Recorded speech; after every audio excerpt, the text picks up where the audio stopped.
Good evening Visakha వాజీ news కి స్వాగతం. నా పేరు మీనా కొనతాల. ముందుగా వాజీ హెడ్లైన్స్ చూద్దాం.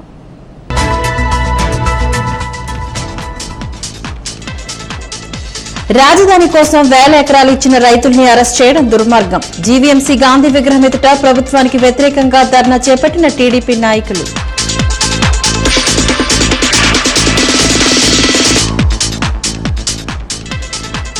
భూముల దోపిడీ విధానాలు యథాస్థగా కొనసాగుతున్నాయి. విలేకరుల సమావేశంలో సిపిఐ నాయకులు జేవీవీ సత్యనారాయణ వెల్లడి.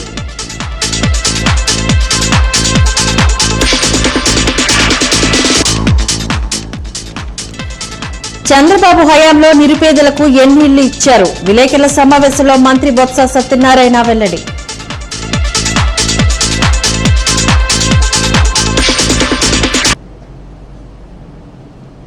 ఇక డీటెయిల్స్ చూద్దాం.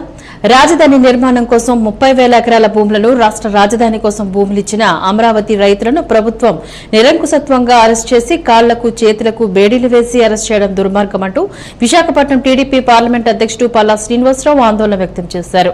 నేడు రాష్ట్ర ప్రభుత్వానికి వ్యతిరేకంగా జీవీఎంసీ గాంధీ విగ్రహం వద్ద శాంతియుత నిరసన కార్యక్రమాన్ని నిర్వహించారు.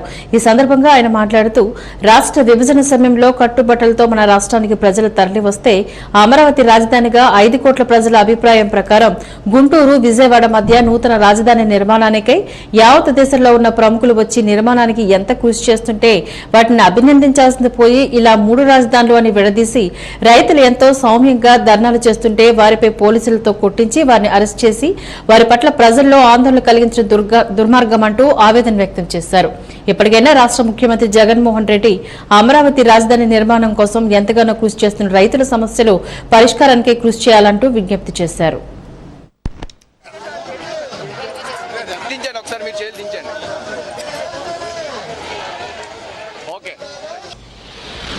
దళితుల మీదే ఎస్సీ ఎస్టీ అట్రాసిటీ కేసు పెట్టడం అనేది భారతదేశంలో కనీవిని ఎరిగినటువంటి ఇష్యూ ఇది. జగన్మోహన్ రెడ్డి గారు 16 నెలల పరిపాలన దళితుల మీద 279 దాడులు చేశాడు. ఈరోజు రాజధాని భూములు ఇచ్చినటువంటి రైతులకి బేడీలు వేయడం అనేది ఇది చాలా బాధాకరం. ఒక దళిత నాయకుడిగా బాధపడతా ఉన్నాను. ఎందుకంటే వేలాది కోట్లు దోచేసినటువంటి ముఖ్యమంత్రికి బేడీలు లేవు, భూములు ఇచ్చినటువంటి రైతులకి బేడీలు అంటే చాలా దురదృష్టకరం. ఈరోజు నేను డీజీపీ గారిని అడుగుతా ఉన్నాను, ఐపీఎస్ అధికారిగా మీరు ఒక భారత రాజ్యాంగం మీద ప్రమాణం చేసి నిధులు నిర్వహిస్తానని చెప్పినటువంటి మీరు కనీసం మీకు ఇంత ఇంగిత జ్ఞానం లేకుండా ఎస్సీల మీద ఎస్సీ ఎస్టీ అట్రాసిటీ పెట్టడం ఎంతవరకు కరెక్ట్? నందిగామ సురేష్ నువ్వు దళితుడిగా ఉండడమే మేము చేసుకున్నటువంటి దురదృష్టం. ఎందుకంటే నీలాంటి పనికిమాలినుడు అంబేద్కర్ గారి చిత్రపటం మీద గెలిచి దళితుల్ని ఈ విధంగా హింసిస్తూ బేడీలు వేస్తే కనీసం మాట్లాడకపోవడం అనేది చాలా బాధాకరం. రైతులు కానీ లేకపోతే ఎవరైనా సరే శాంతియుతంగా చేసేటువంటి ధర్నా కావచ్చు, నిరసన కావచ్చు, వారికి శాంతియుతంగా చేసేదానికి మద్దతు కానీ లేకపోతే వారు చేసుకోవడానికి అవకాశం ఇవ్వాలి తప్ప వారికి ప్రభుత్వానికి వ్యతిరేకంగా చేస్తున్నారు కనుక వాళ్ళకి ఎలాగైనా భయాందోళన గురి చేయాలని చెప్పే ఉద్దేశంతో వాళ్ళని తీసుకెళ్లి చేతికి బేడీలు వేసి ఒక క్రిమినల్గా తీసుకెళ్ళడానికి తెలుగుదేశం పార్టీ తరఫున మేము ఖండిస్తున్నాం. భవిష్యత్తులో ఎలాంటి జరగకుండా చూసుకోవాలని చెప్పేసి మేము డిమాండ్ చేస్తున్నాం.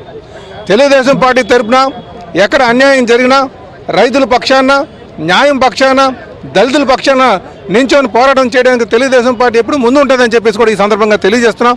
మరొక మారు దళిత సోదరులకు మద్దతుగా, రైతులకు మద్దతుగా మేము ఉంటామని చెప్పి తెలియజేస్తున్నాం. దళితుల మీద దళితులతో అట్రాసిటీ కేసు పెడతాం అనేది నేను ఇప్పటి వరకు వినలేదు. ఇంకా ఆశ్చర్యకరమైన విషయం ఏంటంటే వారికి బేడీలు వేసి సబ్ జైలుకు తీసుకుంటాం అనేది చాలా దారుణం. దీన్ని తీవ్రంగా ఖండిస్తున్నాం. వాళ్ళు అమరావతికి స్వచ్ఛంగా ఇచ్చిన రైతులు తప్పితే మీ తాత రాజారెడ్డి గారు, మీ తండ్రి రాజశేఖర రెడ్డి గారు లాగా ఫ్రాక్షనిస్టులు కాదు, ముఖ్యమంత్రి జగన్మోహన్ రెడ్డి గారు, విజయసాయి రెడ్డి గారు లాగా ఆర్థిక నేరస్తులు కాదు, మీ మంత్రులు, మీ ఎమ్మెల్యేలాగా ఇసుక దందాలు లేవు, భూ కబ్జాలు చేసిన వాళ్ళు కాదు.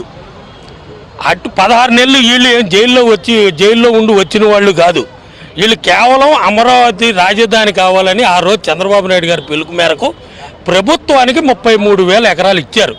నీ ఇంటి పక్కన 316 రోజులు ఉద్యమం జరుగుతుంటే కనీసం వాళ్ళు పిలిచి మాట్లాడాల్సిన బాధ్యత ముఖ్యమంత్రిగా మీ మీద ఉందా లేదా? అనధికారంగా రిజిస్ట్రేషన్ కాని ఇంటిని తాను కొనుగోలు చేశానని, అయితే ఇప్పుడు ఆ ఇల్లు తమది అని, అందులో సర్వస్వం అన్ని హక్కులు తనకే దక్కుతాయంటూ లక్ష్మి అనే మహిళ ప్రహ్లాదపురంలో ఉంటున్న తమను ఇంటి నుండి బయటికి వెళ్లగొట్టిందని బాధితులు రామలక్ష్మి ఆందోళన వ్యక్తం చేశారు. నేడు జీవీఎంసీ గాంధీ విగ్రహం ఎదుట ధర్నా కార్యక్రమాన్ని నిర్వహించారు. ఈ సందర్భంగా ఆమె మాట్లాడుతూ, గత కొద్ది రోజుల నుండి తాము ప్రహ్లాదపురంలో అద్దెకు ఉంటున్నామని, అయితే ఈ మధ్య కాలంలో ఓ పార్టీకి చెందిన మహిళ తమను బయటికి వెళ్లగొట్టిందని ఆవేదన వెళ్లబుచ్చారు. ఎప్పటికైనా రాష్ట్ర ప్రభుత్వం స్పందించి తమకు న్యాయం చేయాలంటూ డిమాండ్ చేస్తున్నారు. లేదంటే తమకు ఆత్మహత్య శరణ్యమంటూ స్పష్టం చేశారు.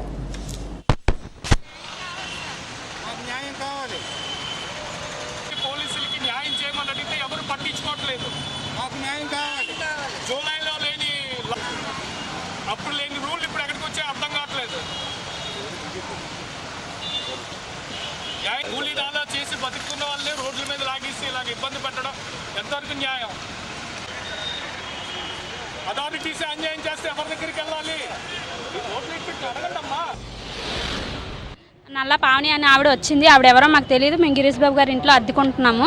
ఇతని దగ్గర మేము అద్దె తీసుకున్నాం అన్నమాట. ఆవిడ వచ్చి, మా ఆయన గారు లేరు అప్పుడు, మగవాళ్ళు ఎవరు ఇంట్లో లేరు.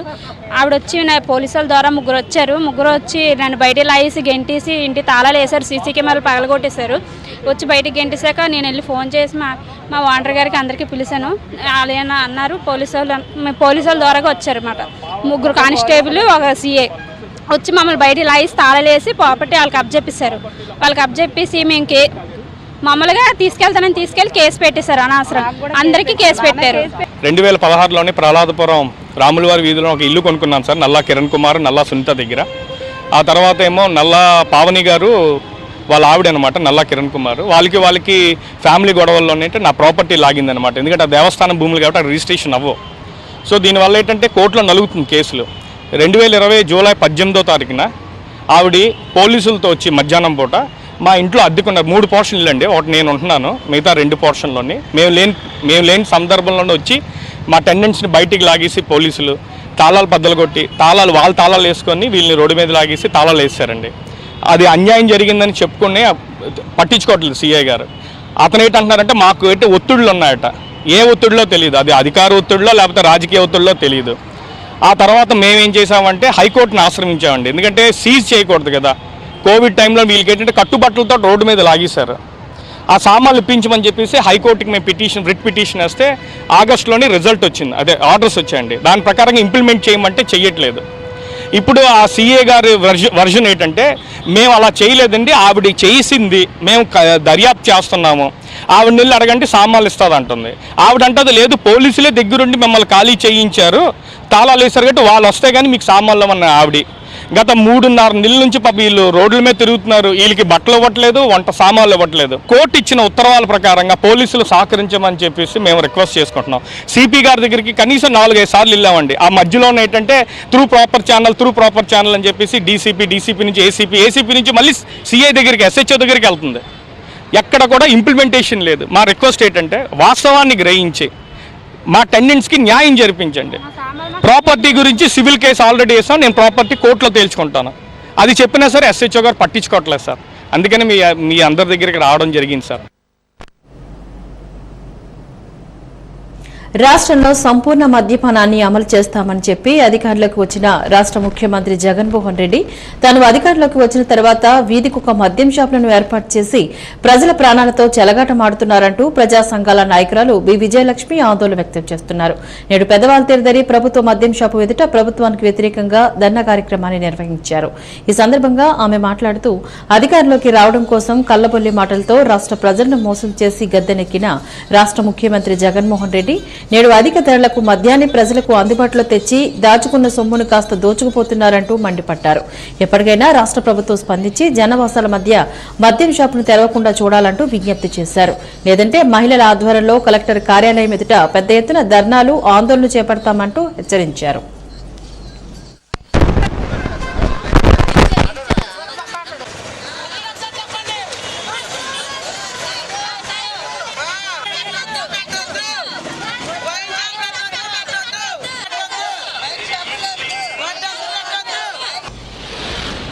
వైన్ షాపులు పెట్టి చాలామంది జీవితాలు పాడైపోతున్నాయండి. మగవాళ్ళు ఆడవాళ్ళు అది తేడా కూడా ఉండట్లేదు. చిన్న చిన్న పిల్లలు కూడా మా పిల్లలు పాడైపోతున్నారు. ఎంతో మందులు మా పిల్లలు కాదు చాలామంది పిల్లలు పాడైపోతుంటారండి ఈ మందులు పెట్టి ఇది పెట్టి.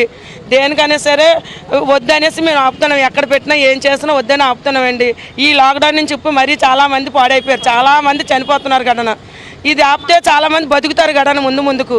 దయచేసి అదే మేము చెప్పుకుంటున్నాం. ఇంకా చూడండి అది మాత్రం ఆపితే కదా పిల్లల భవిష్యత్తులు బాగుంటాయి. మా మగవాళ్ళు కూడా కనీసం మా మాట కూడా ఆలకించట్లేదు. ఇష్టాసారం తాగు చేస్తున్నారు. అది పోనీ నిమ్మటి ఉండట్లేదు, ఏమి ఉండట్లేదు సార్. అది వేదిలో ఉన్న చిన్న 16 సంవత్సరాల పిల్లలు తాగేస్తాడు, 15 సంవత్సరాల పిల్లడు తాగేస్తున్నాడు, ఈ మగవాళ్ళు కూడా తాగేస్తున్నారు. ఇంట్లో నల్ల గొల్లాలు అయిపోతున్నారు, మనుషులు సుఖాలు ఉండట్లేదు, సావులు గడగడ తెగిచ్చేస్తున్నారు ఎక్కినిచ్చి వాటికి. అందుకని దయచేసి మీరు పెట్టదు. ఇంకా ఆల్రెడీ 2 ఉన్నాయి, ఇంకా ఒకటి పెట్టిన మొదలు పెట్టేస్తున్నారు. అది పెట్టొద్దని మేము దయచేసి కోరుకుంటున్నాం. అది వైన్ షాప్లో పెట్టకూడదు సార్. మాకు ఇంట్లో చాలా ఇబ్బంది పెట్టేస్తున్నారు జనాలు, మగాళ్ళు. మాకు చూడట్లేదు, పిల్లల్ని చూడట్లేదు, ఏమీ చూడట్లేదు. అది సార్ మేము ప్రభుత్వాన్ని కోరుకునేది ఇది ఒక్కటే.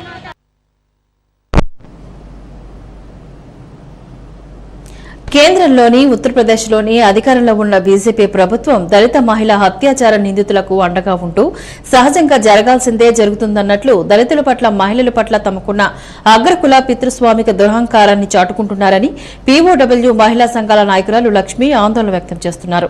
నేడు బీజేపీలో ఏర్పాటు చేసిన విలేకరుల సమావేశంలో పాల్గొని ఆమె మాట్లాడారు. బీజేపీ నాయకులు, ఎమ్మెల్యేలు అత్యాచారాలు దేశ సంస్కృతిలో భాగమని, దళితులు మహిళలు లొంగి ఉండే సంస్కారాన్ని నేర్చుకోవాలని, వర్ధాశ్రమ ధర్మాన్ని ఉద్దేశిస్తూ భారతదేశాన్ని లౌకిక ప్రజాస్వామిక దేశంగా కాకుండా మతతత్వాన్ని, కులతత్వాన్ని, పితృస్వామిక ఆధిపత్యాన్ని అంగీకరించి ఆమోదించి ఆచరించే దిశగా మార్చదలిచారంటూ విమర్శించారు. దీనిలో భాగమే హత్రాస్ అత్యాచార బాధితురాలి కుటుంబానికి రక్షణ స్వేచ్ఛ కల్పించకుండా నిర్బంధించి నేర సమర్థులకు రక్షణ స్వేచ్ఛ కల్పించారంటూ దుయ్యబట్టారు.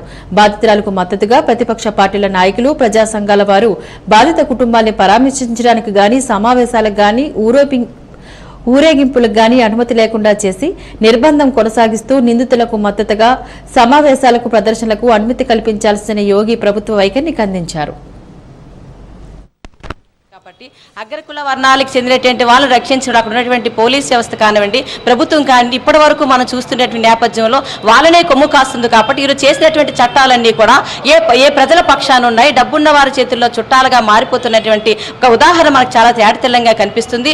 అక్కడికి పరామర్శించడానికి వెళ్ళినటువంటి వారికి ఎవరికీ కూడా ఈరోజు అనుమతి లేదు. అక్కడికి వెళ్ళినటువంటి జర్నలిస్టులు కానివ్వండి, ఇతర నాయకులు కానివ్వండి, వాళ్ళందరి మీద కూడా ఊపా చట్టం పెట్టి కేసులు పెట్టడం జరిగింది. ఎవరైతే అత్యాచారానికి పాల్పడ్డారో వాళ్ళకి ర్యాలీలు కానివ్వండి, లేకపోతే ప్రదర్శన చేసుకోవడానికి అనుమతిస్తా ఉన్నారు. బేటీ పడావో బేటీ బచావో అన్నారు. ఎక్కడ బాలికలు రక్షిస్తారని చెప్పేసి మహిళా సంఘాలకు మేము ప్రశ్నిస్తున్నాం. అనేక ఘటనలు చోటు చేసుకున్న 16 నిమిషాలకు ఒక అత్యాచారానికి గురవుతున్నట్టు ఈ నేపథ్యంలో చేస్తున్నటువంటి చట్టాలన్నీ కూడా ఏమైపోతున్నాయి, నిర్భయ కానివ్వండి, దిశ కానివ్వండి, పోక్సో చట్టం కానీ, ఈ చట్టాలన్నీ కూడా కేవలం పేపర్లకి, ప్రకటనలకే పరిమితం అయిపోతున్నాయి తప్పించి బాధితుల పక్షాన్ని ఎక్కడ కూడా న్యాయం జరగలేదని చెప్పి మేము తెలియజేస్తా ఉన్నాం. ఈరోజు మనువాద అగ్రకుల పితృస్వామిక అహంకారంతో యోగి ఏదైతే ఇక్కడ అడ్రస్లో దళిత మహిళ పైన ఈరోజు హత్య జరిగిన కేసు సందర్భంలో అక్కడ జరిగిన విషయాల మీద ఆయన బాధ్యత వహిస్తూ వెంటనే రాజీనామా చేయాలని చెప్పేసి మేము డిమాండ్ చేస్తున్నాం. ప్రధానంగా మేము పెడుతున్న ప్రధానమైన ఈరోజు డిమాండ్స్లో సిబిఐ ఎంక్వైరీ చేయడానికి వాళ్ళు ఏదైతే మొదట ఎఫ్ఐఆర్ పెట్టారో ఆ ఎఫ్ఐఆర్లో 376, 302 కేసు మొదట ఉన్నది. ఇప్పుడు ఆ వెబ్సైట్లో నుంచి ఆ 2 తీసివేసి ఓన్లీ ఎఫెన్స్ అనే దాని మీద వాళ్ళు విచారణ చేయబోతున్నట్టు, దీని మీద అక్కడ ఉన్న హైకోర్టు కూడా పర్యవేక్షణ చేయబోతున్న విషయాలు ఈరోజు బయటకు వచ్చాయి. దీన్ని మేము తీవ్రంగా ఖండిస్తున్నాం. ఏదైతే 376, 302, SC అట్రాసిటీ యాక్ట్ ఈ కేసు అన్నిటి మీద కూడా సిబిఐ దర్యాప్తు జరపాలని చెప్పేసి మేము డిమాండ్ చేస్తున్నాం. అందులో భాగంగా ఈరోజు సాక్ష్యాన్ని మాఫీ చేసిన కేసు కూడా అక్కడ ఉన్న పోలీసు అధికారుల మీద నమోదు చేయాలని చెప్పేసి మేము డిమాండ్ చేస్తున్నాం. అదేవిధంగా డిస్ట్రిక్ట్ మ్యాజిస్ట్రేట్ ఎవరైతే ఉన్నారో ఆయన జిల్లా కలెక్టర్ గారు ఈయన బాధితులందరినీ కూడా కేసు వాపసు తీసుకోమని చెప్పేసి బాధితులు బెదిరించిన నేరం కింద ఆయన వెంటనే విధుల నుంచి సస్పెండ్ చేయాలని చెప్పి డిమాండ్ చేస్తున్నాం. అదేవిధంగా అక్కడ ఎవరు పరామర్శించడానికి వెళ్ళినా వాళ్ళందరిపైన కేసు ఏదైతే పెట్టారో ఊపా కానీ, రాజద్రోహ నేర కేసులు కానీ, ఈ కేసులన్నింటినీ కూడా ఎన్నిక తీసుకోవాలని చెప్పేసి మేము కోరుతున్నాం. అదేవిధంగా బాధితురాలకి రక్షణ కల్పించాలని చెప్పేసి కోరుతున్నాం. బాధితుల కుటుంబానికి ఉపాధికి నష్టం జరగకుండా చూడాలని కోరుతున్నాం. విశాఖ మహానగరంలో భూములు అన్యాక్రాంతం, పెద్దల ఆక్రమణ, అధికారుల కుమ్మక్కు సుదీర్ఘకాలంలో కొనసాగుతున్న ఓ మహామాయలో అంతర్భాగం. కాంగ్రెస్ పార్టీ అధికారంలో ఉన్నా, తెలుగుదేశం పార్టీ అధికారంలో ఉన్నా, నేడు వైఎస్సార్ కాంగ్రెస్ పార్టీ అధికారంలో ఉన్నా ఈ భూముల దోపిడీ విధానాలు యథాచగా కొనసాగుతూనే ఉన్నాయి. తేడాల్లా జెండా రంగులు మారడం మాత్రమే. నేటి ప్రభుత్వం ఓ అడుగు ముందుకు వేసినట్లే కనిపిస్తున్నా అది చిత్తశుద్దితో చేసిన చర్య లేక రాజకీయ ప్రత్యర్థుల అణచివేతకు చేపట్టిన చర్య అనేది వారు తీసుకునే తదుపరి చర్యలపై ఆధారపడి ఉంటుందంటూ సిపిఐ కార్యవర్గ సభ్యులు జేవీ సత్యనారాయణ స్పష్టం చేశారు. నేడు అలిపురందరి పార్టీ కార్యాలయంలో ఏర్పాటు చేసిన విలేకరుల సమావేశంలో ఆయన మాట్లాడారు. తెలుగుదేశం నాయకులు గీతం యూనివర్సిటీ లేక సబ్బంపరి ఇంటి ఘటనలో రాజకీయ ప్రత్యర్థులపై దాడులుగా అభివర్ణిస్తున్నారు. వైఎస్సార్ కాంగ్రెస్ పార్టీ నాయకులు ప్రభుత్వ భూములను ఆక్రమణదారుల చెర నుండి విముక్తి చేస్తున్నట్లుగా ప్రభుత్వ ఆస్తుల రక్షణగా ప్రచారం చేసుకుంటున్నారు. అయితే ఎందుకంటే ప్రస్తుత ముఖ్యమంత్రి ప్రత్యేక కార్యదర్శిగా ఉన్న అతను గతంలో విశాఖ జిల్లా కలెక్టర్గా ఉన్న సందర్భంలో మధురవాడలో గల సర్వే నంబర్ 331/5 భూమిలో స్వాతంత్ర సమరయోధుల పేరుతో అక్రమంగా జరిపిన నకిలీ డాక్యుమెంట్లే దీనికి నిదర్శనం. ఆ పద్ధతిలో నడుస్తాము. ఇప్పుడు అకస్మాత్తుగా పోయి ప్రభుత్వం వెళ్ళి ఆ నిర్మాణాలన్నీ కూల్చివేసి ఇది ఆక్రమణలు అని చెప్పని వేశారు. ఇప్పుడు కోర్టులో వివాదం నడుస్తాం. అలాగే గతంలో ఇదే నగరానికి చెందినటువంటి మాజీ మేయరు, పూర్వ పార్లమెంట్ సభ్యులు గత ఎన్నికల్లో తెలుగుదేశం పార్టీ తరఫున భీమిలి నియోజకవర్గానికి పోటీ చేసినటువంటి సబ్బం హరి గారు కూడా ప్రభుత్వ స్థలాన్ని ఆక్రమణ చేశారని చెప్పని అక్కడ నిర్మాణాలను కూలగొట్టారు. అలాగే గీతం విశ్వవిద్యాలయ అధ్యక్షులు భరత్ గారు కూడా గత ఎన్నికల్లో టీడీపీ తరఫున విశాఖపట్నం పార్లమెంట్కి పోటీ చేశారు. మేము సిపిఐగా మేము భావిస్తుంది ఏంటంటే ఏదో వీళ్ళు ప్రధాన ప్రతిపక్షంలో ఉన్నారు, తెలుగుదేశం పార్టీలో ఉన్నారు, వీళ్ళు వాళ్ళ ఆక్రమణ చేయట్లేదని చెప్పని మేము వాళ్ళు క్లీన్ చిట్ ఇవ్వట్లేదు, కానీ వాళ్ళు ఆక్రమణదారులు అని చెప్పని పోయి వాటిని కూలగొడుతున్నారు. అంటే ఇలాగ చేయడం అని అంటే మీరు కక్ష సాధింపు చర్యగా తప్ప ఇంకొకటి కాదని చెప్పని మేము భావిస్తాము. ఎందుకంటే ఈ నగరంలో, ఈ నగర పరిసర ప్రాంతాల్లో విలువైనటువంటి భూములు చాలా పెద్ద ఎత్తున ఆక్రమణలకి, కబ్జాలకి గురయ్యాయి. అందులోని ఆ పార్టీ, ఈ పార్టీ, ప్రత్యేకించి బూర్జువా పార్టీలకు చెందినటువంటి అది వైసీపీ కానివ్వండి, టీడీపీ కానివ్వండి, ఆ పార్టీల్లో ఉన్నటువంటి ప్రముఖులు ఉన్నారు. గతంలో కాంగ్రెస్ పార్టీ వాళ్ళు కూడా వాటిలో ఉన్నారు. ఈ భూములు ఆక్రమణకు గురైనటువంటి భూముల మీద మేము 2 దశాబ్దాల నుంచి పెద్ద ఎత్తున సిపిఐగా పోరాటం చేస్తున్నాం. ఆ భూముల్ని స్వాధీనం చేసుకొని ప్రజా అవసరాల కోసం, ప్రభుత్వ అవసరాల కోసం వినియోగించమని చెప్పారు. మరి ఆ క్రమంలో ఈ రోజుని అధికారంలో ఉన్నటువంటి పార్టీలో క్రియాశీలంగా పనిచేస్తున్నటువంటి వారు కూడా ఉన్నారు. తిప్పల గురుమూర్తి రెడ్డి గారి కుటుంబం 60 ఎకరాలు, సర్వే నంబర్ 274 అంతే కదా, 274లో 60 ఎకరాల భూమి లేని పేదలని చెప్పని వీళ్ళందరూ మైనర్లుగా ఉన్నప్పుడే, వాళ్ళ అన్నదమ్ములందరూ మైనర్లుగా ఉన్నప్పుడే ప్రభుత్వం నుంచి ఆ భూమిని పొందారు. దాన్ని సిపిఐగా మేము వెలుగులోకి తీసుకొచ్చాము. అప్పుడు ముఖ్యమంత్రిగా ఉన్నటువంటి చంద్రబాబు నాయుడు గారు కూడా పరిశీలన చేశారు హెలికాప్టర్లో, వాటిని స్వాధీనం చేసుకుంటా ఉన్నారు. ఈ రోజుకి ఆ కుటుంబం చేతుల్లోనే ఉన్నాయి. అలాగే గతంలో హౌస్ కమిటీ, గాజువాక భూముల మీద హౌస్ కమిటీ వస్తే హౌస్ కమిటీ నిర్ధారణ చేసింది, గాజువాక నడిబొడ్డులో 1000 గజాల వాణిజ్య స్థలం పల్లా కుటుంబీకుల చేతుల్లో ఉంది, అది ప్రభుత్వాందే అని చెప్పని హౌస్ కమిటీ నిర్ధారణ చేసింది. హౌస్ కమిటీ అని అంటే ఇదేదో ఒక పార్టీ కాదు. ఆ హౌస్ కమిటీ నివేదికని ఆ రోజు ఉన్నటువంటి శాసనసభ ఆమోదించింది. అంటే రాష్ట్ర శాసనసభ నిర్ధారణ చేసింది. మరి ఆ భూమి ఈరోజు మళ్ళీ పల్లా కుటుంబీకుల చేతుల్లోకి ఎలాగెళ్ళింది? గత ప్రభుత్వం దాన్ని పల్లా కుటుంబీకులకి రెగ్యులరైజ్. నేను అందుకనే ఈ భూ కబ్జాల దగ్గరికి వచ్చేటప్పటికి ఇదేదో ఒక పార్టీయే చేస్తుంది, ఇంకో పార్టీ చేయట్లేదని చెప్పని అంటాం. బూర్జువా పార్టీ, అది టీడీపీ కానివ్వండి, వైసీపీ కానివ్వండి, కాంగ్రెస్ కానివ్వండి, వీళ్ళందరూ కూడా విశాఖ నగర పరిసర ప్రాంతాల్లో భూ కబ్జాల్లో వారి యొక్క పాత్ర ఉంది. మరి వీళ్ళందరినీ వదిలేసి ఒక గీతం విశ్వవిద్యాలయం లేకపోతే సబ్బం హరి గారి మీదకి వెళ్ళడం అని అంటే మీరేదో కక్ష సాధింపుతోనే ఈ పనులు చేస్తున్నారనే భావన కలుగుతుంది. మీరు చిత్తశుద్ధితో ఆక్రమణకు గురైన ప్రభుత్వ భూములను పరిరక్షించాలనుకుంటే ఈ భూములన్నింటినీ స్వాధీనం చేసుకోండి.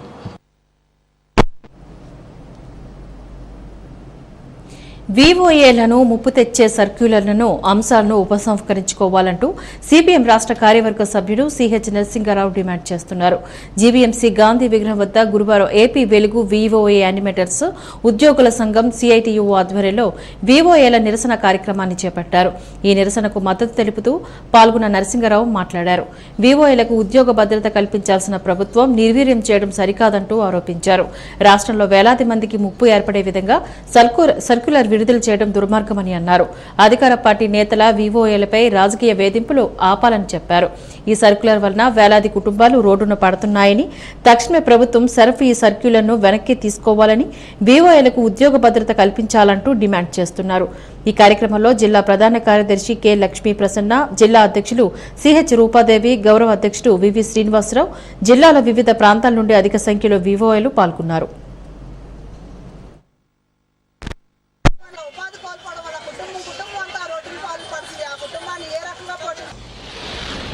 మేము 1850 మంది వివోఏలు ఉన్నాము. కానీ మాకు ప్రభుత్వం ఎటువంటి దయనీయ స్థితి లేకుండా ఈవేళ వివోఏలందరినీ కూడా నడి రోడ్డు మీద గెంటే ప్రయత్నం చేస్తుంది. ఏ ప్రభుత్వం అయితే అధికారంలోకి వస్తే మాకు మంచి రోజులు వస్తాయని భావించామో, ఏ అన్న అయితే మాకు మంచి చేస్తాడని ఊహించామో, అటువంటి ప్రభుత్వం ఇవాళ అక్రమంగా మమ్మల్ని తొలగించే ప్రయత్నం చేస్తుంది. మాకు 10,000 రూపాయలు వేతనం ఇస్తానని చెప్పి జీవోను విడుదల చేసిన ఈ ప్రభుత్వం మాకు జీవోలో లేని మాదిరిగా కొత్త ఆంక్షలతోటి కొత్త సర్క్యులర్ని విడుదల చేయడం జరిగింది. ఏంటంటే వివోఏలకి సంఘాల పేరుతోటి 30 సంఘాల కన్నా తక్కువ ఉంటే వివోఏలను తొలగించమని, ఆ సంఘాలను పక్క గ్రామ సంఘాలకు మెర్జ్ చేయమని, అలాగే ప్రతి వివోఏకి కూడా 18 నుంచి 45 సంవత్సరాల వయసు మాత్రమే ఉండాలి, ఆ పైబడిన వాళ్ళందరినీ కూడా తొలగించాలని, 10th క్లాస్ లేని వివోఏలను తొలగించాలని, జెంట్స్ని తొలగించాలని, గ్రేడింగ్ విధానం అనేది అనేక రకమైన అంశాలతో సర్క్యులర్ని విడుదల చేసింది. ఈ సర్క్యులర్ను బేస్ చేసుకుని ప్రభుత్వంలోని స్థానిక నాయకులతో సహా అందరూ కూడా వివోఏలను అక్రమంగా తొలగించడానికి సిద్ధపడుతున్నారు. మేము ప్రభుత్వాన్ని ఒకటే అడుగుతున్నాము, అన్న ఏ ఆంక్షలు లేకుండా జీవో విడుదల చేసి వేతనాలు ఇస్తానని హామీ ఇచ్చిన మీరే ఈవేళ ఈ అక్క చెల్లెమ్మలందరినీ రోడ్డు మీద గెంటడం ఎంతవరకు న్యాయమని అడుగుతున్నాం. ఆంధ్ర యూనివర్సిటీ భూములను స్టార్టప్ కంపెనీలకు ఇచ్చే ఆలోచన తక్షణమే విరమించుకోవాలంటూ సిపిఎం పార్టీ విశాఖ నగర కార్యదర్శి డాక్టర్ బి గంగారావు డిమాండ్ చేస్తున్నారు. యూనివర్సిటీ భూములను అంగురారుకు ఇవ్వడాన్ని వ్యతిరేకిస్తూ నేడు Maddilapalem junction AU engineering gate వద్ద సిపిఎం ధర్నా నిర్వహించింది. ఈ ధర్నాలో గంగారావు పాల్గొని మాట్లాడారు. స్టార్టప్ కంపెనీలకు గతంలో విఎంఆర్డీఏ భూములను ఇవ్వడానికి ఒప్పందం చేసుకుని నేడు విశాఖకు రాజధాని ప్రకటించడంతో రద్దు చేశారని చెప్పారు. ఇప్పుడు యూనివర్సిటీలో ఉన్న భూములను ఇస్తామని రిజిస్టర్ వీసీలు ప్రకటించడం దుర్మార్గపు చర్య అని ఆరోపించారు. ఇప్పటికే యూనివర్సిటీ భూములను ప్రైవేటు వారికి కట్టబెడుతున్నారని, భవిష్యత్తు అవసరాల కోసం యూనివర్సిటీ భూములను ఉంచుకోకపోతే తీవ్ర నష్టం జరుగుతుందని అన్నారు. ఆట స్థలాలను సైతం ప్రైవేటు పరం చేస్తే విద్యార్థులు తీవ్ర నష్టపోతున్నారని అన్నారు. లక్షలాది మందికి ఉద్యోగాలు వస్తాయనే పేరుతో గత ప్రభుత్వాలు వందలాది ఎకరాల ప్రభుత్వ భూములను ప్రైవేట్ కంపెనీలకు దారాదత్తం చేశాయని, కానీ ఉద్యోగాలు కల్పించడంలో నామమాత్రమని అన్నారు. కొన్ని ఐటీ సంస్థలు పునాదులు కూడా వేయని పరిస్థితి దాపరించిందని చెప్పారు. ఇప్పుడు అంకురాల పేరుతో ఏయూ భూములు ఇవ్వడం వల్ల అందమైన భవనాలు కడతారే తప్ప ఉద్యోగాలు కల్పించబడవని అన్నారు. యూనివర్సిటీ వీసీ ఇంజనీరింగ్ విద్యార్థులకు ఎంతో ఉపయోగకరమని అన్నారు.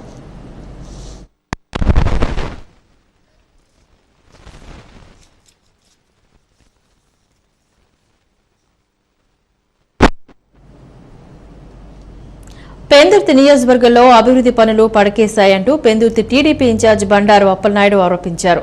స్థానిక ఎమ్మెల్యే అదీప్ రాజ్ అభివృద్దిపై దృష్టి పెట్టకుండా టీడీపీని విమర్శించడంతోనే కాలం వెళ్లబుచ్చుతున్నారంటూ విమర్శించారు. పెందుర్తి సీహెచ్సీ అభివృద్ది పనులకు గాను నిధులు మంజూరైనా కనీస చర్యలు తీసుకోవడం లేదంటూ మండిపడ్డారు. పెందుర్తి ఆసుపత్రిని పరిశీలించిన అనంతరం ఆయన మీడియాతో మాట్లాడారు. టీడీపీ హయాంలో ఎమ్మెల్యేగా బండారు సత్యనారాయణమూర్తి చేసిన అభివృద్ది తప్ప కొత్తగా ఏం చేశారంటూ ప్రశ్నించారు. అబద్దాలు ప్రచారం చేసుకుంటూ తమను విమర్శించడం తప్ప అదీప్ ఒరిగిపెట్టేది ఏమీ లేదని అన్నారు. అభివృద్దిపై బహిరంగ చర్చకు రావాలంటూ సవాల్ విసిరారు. ఈ కార్యక్రమంలో కరకదేముడు, మాజీ market chairman Ramakrishna, Telugu Desam party నాయకులు, కార్యకర్తలు అధిక సంఖ్యలో పాల్గొన్నారు.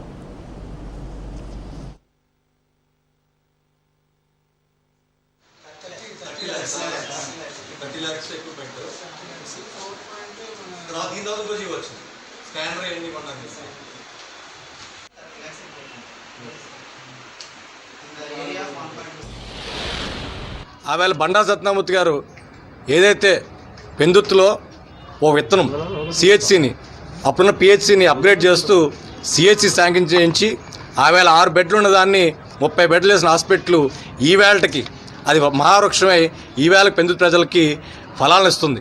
అదేవిధంగా ఈవేళ ఏదైతే గతంలో సత్యనారాయణ గారు శాంక్షన్ చేయించి ఆయనే దగ్గరుండి బిల్డింగ్ కట్టించి సిహెచ్సిని ఓపెన్ చేయడం జరిగింది వాళ్ళ కామినేని శ్రీనివాస్ గారి దయ వల్ల. ఈవేళ అదే సిహెచ్సికి మరింత నిధులు 2,64,00,000 రూపాయలు శాంక్షన్ అవ్వడం జరిగింది ఈవేళ. కాకపోతే దౌర్భాగ్యం ఏంటంటే గతంలో జనవరిలో శాంక్షన్ అయిన నిధులు ఈవేళ కూడా కార్యరూపం దాల్చట్లే. మరి దానికి కారణం అర్థం కావట్లే. అది మరి లోకల్ నాయకులు చెప్పకపోవడమో లేదంటే మరి వైఎస్ఆర్సీపీ నాయకులకి బండా సత్యమూర్తి గారు ఇచ్చిన బిల్డింగ్ కదా మాకేం పేరు వస్తుందని చెప్పి కావాలని ఆపుతారో అనిపిస్తుంది మాకు. కానీ ప్రజలకు కావాల్సిన కనీస అవసరాలు వైద్యం, విద్య ఇలాంటి విషయాల్లో కూడా మరి వైఎస్ఆర్సీపీ నాయకులు రాజకీయం చేయడం అనేది మంచి పద్ధతి కాదని అయితే తెలుగుదేశం పార్టీ తరపు మేము చెప్తున్నాం. సత్యనారాయణ గారి గంట ఏమో 1,000 కోట్లు తీసుకొచ్చి పెందుతులో అభివృద్ధి చేస్తారేమో అనుకున్నాం. కానీ వేళ చూస్తే వేసిన దగ్గరే సత్యనారాయణ గారు ఏవైతే ఆ వేళ అభివృద్ధి కార్యక్రమాలు పెందుతులో చేశారు తప్ప అవి కాకుండా కొత్తగా ఏమైనా జరిగినాయి పక్కన పెట్టండి. కనీసం అభివృద్ధి కార్యక్రమాలకు మిగిలిన నిధులు ఏవైతే ఉన్నాయో అవి వచ్చితే కనీసం అవి కూడా కౌంట్ చేయలేని పరిస్థితిలో ఉన్నారంటే ఏమైపోతున్నట్టు? ఎమ్మెల్యే గారు కాన్సన్ట్రేట్ చేస్తున్నారా? గతంలో పెందుతులో నియోజకవర్గానికి ఎక్కడ ఏ విశాఖపట్నంలో ఏ పోస్ట్ వచ్చినా పెందుతులు కన్ఫర్మ్ పోస్ట్ పడేది.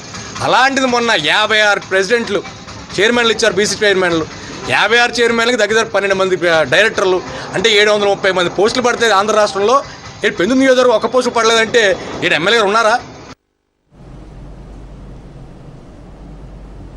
రాష్ట్రంలో మహిళలకు తమ పార్టీ అధికారంలోకి వచ్చిన తర్వాత పెద్దపీట వేసింది అని రాష్ట్ర హోంమంత్రి సుచరిత అన్నారు. నేడు నగరానికి చేరుకున్న హోంమంత్రికి వైసీపీ నాయకురాలు ఉషశ్రీ ఆధ్వర్యంలో ఘన స్వాగతం పలికారు. అనంతరం శ్రీకాకుళం ప్రత్యేక కార్యక్రమంలో నగరం నుండి రోడ్డు మార్గంలో బయలుదేరి వెళ్లారు.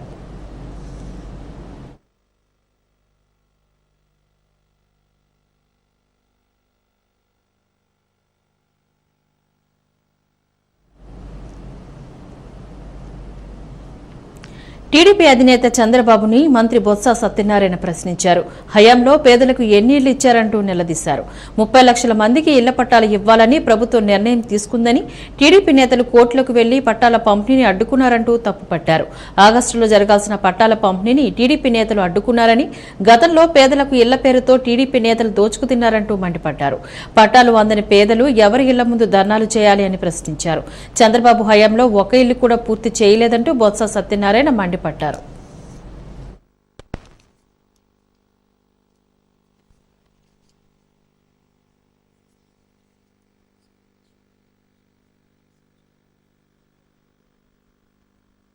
కంప్లీట్ ఒక్కటి కూడా అవ్వలేదు.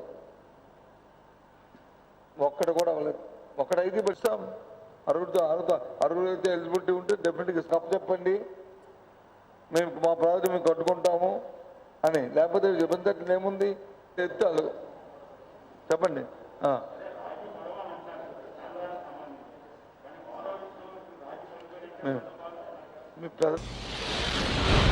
చంద్రబాబు నాయుడు గారికి తెలుగుదేశం పార్టీకి బాగా అలవాటు. ఏదైనా రాష్ట్రంలో కార్యక్రమం జరుగుతుంటే దాంట్లో మధ్యలో ఇంటర్వ్యూ అయి వచ్చి ఆ విషయం ఏదో సమాచారం వస్తే అదంతా మేమేం చేశామని చెప్పుకోవడం అనేది ఆయన పరిపాటి. ఆ ప్రోగ్రామ్ అయినా అది మా వల్ల అయింది, అది మేమే చేస్తాం అని చెప్పుకోవడం అనేది తెలుగుదేశం పార్టీకి చంద్రబాబు నాయుడికి ఒక ఆనవాయితీగా అలవాటుగా వస్తుంది. కేంద్ర ప్రభుత్వం దగ్గర నువ్వు తెచ్చిన శాంక్షన్ అంతా 7 లక్షలు, 6 లక్షలు కాదు 7 లక్షలు తీసుకొచ్చారు. అందులో గ్రౌండింగ్ చేసి పునాది వేసిందంతా 3 లక్షలు. అందులో వాస్తవంగా గ్రౌండ్లో కనీసం ఈ ప్రభుత్వం వచ్చినప్పటికీ పునాది వేసి బేస్మెంట్కి వచ్చినవన్నీ 2,62,216. ఇది వాస్తవం కాదా? రెడీగా నేనే కట్టించాను, నేనే ఓడపొడిచాను అని చెప్పడానికి 7 లక్షల ఇళ్ళు వచ్చి కేంద్ర ప్రభుత్వం శాంక్షన్ వచ్చిందే. మరి అందులో 3 లక్షల ఇళ్ళే ఎందుకు నువ్వు ఫౌండేషన్ వేసావు? అందులో 2,60,000 ఇళ్ళే ఎందుకు పునాది వరకు వచ్చాయి? మరి ఎందుకు మిగతా రాలేదు? కారణం ఏంటి? వచ్చిన వాటికి కూడా 3,200 కోట్ల రూపాయలు బకాయిలు పెట్టావు. 2 కాదా? ఏం మాట్లాడతారు నాకు అర్థం అవ్వట్లేదు. పైపెచ్చు ఇవాళ మళ్ళీ చెప్తున్నారు. ఇవాళ ప్రభుత్వం ఏదైతే 80% పూర్తి సుమారు 600 కోట్ల రూపాయలు దానికి ఖర్చు అవుతున్నప్పటికీ కూడా 600 కోట్లు ఇచ్చి వాటన్నిటినీ మా లబ్ధాలకు ఇవ్వాలని నిర్ణయించుకొని ఇవాళ ఈ కార్యక్రమం ఇవాళ చేస్తున్నాం. ఆ కాసుల కకృతి కోసం, ఆ కాంట్రాక్ట్ కోసం ఈ రాష్ట్రం ఉన్న ప్రత్యేక హోదాను తాకట్టు పెట్టి ప్రత్యేక ప్యాకేజీని తీసుకొచ్చి ఆ కాంట్రాక్ట్ ఒప్పందాన్ని తీసుకొచ్చి అది కేంద్రం కట్టక్కలేదు, మేమే కడతాము, మాకే ఇచ్చేయండి కాంట్రాక్ట్లు అని చెప్పి ఏదైతే వాస్తవమైన ఎస్టిమేట్లు ఉన్నాయో వాటన్నింటినీ కూడా మరి భరించి పాత లెక్కలకే మరి ప్రభుత్వం వచ్చి ఒప్పుకొని ఇవాళ రాష్ట్రానికి ఎంత నష్టం వచ్చిందో మనం చూస్తున్నాం. మళ్ళీ దాన్ని రివైవ్ చేసి మళ్ళీ కేంద్రంతో మనం మాట్లాడుకుని ప్రధానమంత్రిని ఒప్పించి ఇవాళ జగన్మోహన్ రెడ్డి గారు త్వరితగతంగా కార్యక్రమం చేయాలని అవసరం అనుకుంటే కేంద్రానికి ఆ ప్రాజెక్టు అప్పచెప్పడానికి కూడా మేము తయారుగా ఉన్నాం. మాకు కాంట్రాక్ట్ అక్కర్లేదు, మాకు ఆలోచన లేదు, మాకు దుర్బుద్ధి లేదని చెప్పి ధైర్యంగా మరి ముక్కు మీద చెప్పుకునే పరిస్థితికి వచ్చింది. ఎందుకు వచ్చింది? మీ స్వార్థ బుద్ధి వల్ల కాదా? నీ దండం వల్ల ఈ రాష్ట్రాన్ని దోచుకుందామనే ఒక దుర్బుద్ధి వల్ల ఇవాళ ఈ పరిస్థితి రాలేదా? ఇది నిజం కాదా? ఇది చెప్పండి. ఏంటి ఇదంతా? మళ్ళీ పైపెచ్చు ఆయన స్పీచ్లో మాటలు చూస్తుంటే కోట దాటిపోతున్నాయి మాటలు ఒకటి. ఆయన ఏదో నిజాయితీ పరులాగా ఒక ప్రధాన ప్రతిపక్షం అంటే ఒక బాధ్యతగా, ఒక బాధ్యతాయుతంగా ఒక ఆలోచన చేసుకొని ప్రజలకు ఏది అవసరమో అవసరానికి చూస్తూ దానికి తగ్గట్టు పోరాటం చేస్తూ ప్రజల్లో వచ్చి ఒక మంచి ఆలోచనతో ముందుకు రావాలి. మా ముఖ్యమంత్రి ఆలోచన ప్రతి ఒక్కరికి ఇల్లు ఉండాలనే. మనం 30 లక్షలు వచ్చి మనం ఇద్దాం, అందులో 2 లక్షలు కలుపుకుంటే 32 లక్షలు అవుతాయి చేద్దామని చెప్పని గత ప్రభుత్వం దోపిడీ చేసింది, పేదవాడిని అన్యాయం చేద్దామని చూసింది.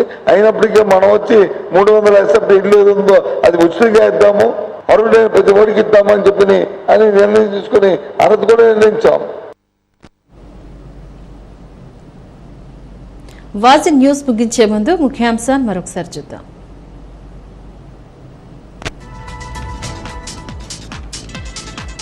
రాజధాని కోసం 1000 ఎకరాలు ఇచ్చిన రైతుల్ని అరెస్ట్ చేయడం దుర్మార్గం. జీవీఎంసీ గాంధీ విగ్రహం ఎదుట ప్రభుత్వానికి వ్యతిరేకంగా ధర్నా చేపట్టిన టీడీపీ నాయకులు.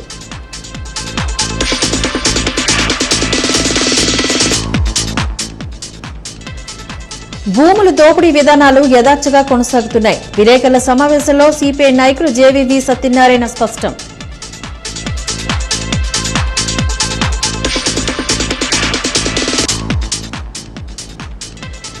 చంద్రబాబు హయాంలో నిరుపేదలకు ఎన్నిళ్లు ఇచ్చారు? విలేకరుల సమావేశంలో మంత్రి బొత్స సత్యనారాయణ సూటి ప్రశ్న.